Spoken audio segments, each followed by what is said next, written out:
আমাদের যে ৪টি যুগ রয়েছে না, সত্য, ত্রেতা, দাপর, কলি, এর মধ্যে কিন্তু ৪টি বৈষম্য রয়েছে। বৈষম্যগুলো কি কি? সত্য যুগে সুর এবং অসুর ভিন্ন ভিন্ন লোকে ছিল, অর্থাৎ দেবতারা ছিলেন স্বর্গলোকে এবং এই যে অসুর অর্থাৎ দৈত্য বা দানব, তারা ছিলেন পাতাল লোকে। কিন্তু এই সময়ে এই যে বৈষম্য বা ডিসক্রিমিনেশন, এটা কিন্তু খুবই প্রমিনেন্ট ছিল।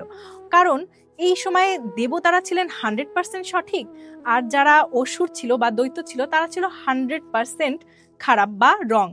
তো এরপরে যুগের পরিবর্তন হলো, আসলো ত্রেতা যুগ, অর্থাৎ ভগবান শ্রীরাম।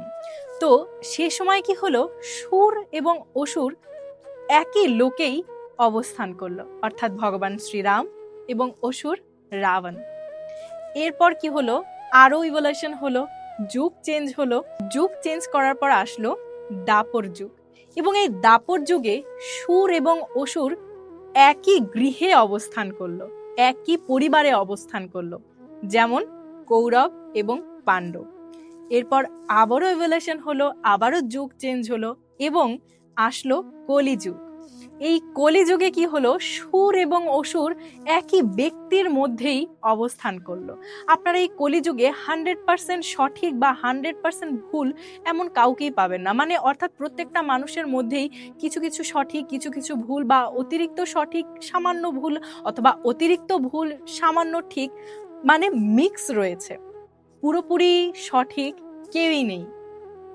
কিন্তু এইটা ডিপেন্ড করে আপনার উপর, যে আপনি নিজের মধ্যে কাকে জাগিয়ে তুলবেন, পশুত্বকে নাকি দৈব ভাবকে, বা নাকি মনুষ্যত্বকে, ভালো মানুষকে, ভিতরের ভালোটাকে জাগিয়ে তুলবেন, নাকি অসুরত্ব বা দৈত্য বা পৈশাচত্ব, আপনার মধ্যে আপনি কোনটাকে স্থান দিবেন, এটা সম্পূর্ণ নির্ভর করছে আপনার উপর। তাই সর্বদা সতর্ক থাকুন, সচেতন থাকুন, ভগবানের পথে থাকুন, ভক্তি পথে থাকুন এবং ভগবানকে বেশি বেশি নাম জপ করুন, জীবন পাল্টে যাবে। হরে কৃষ্ণা।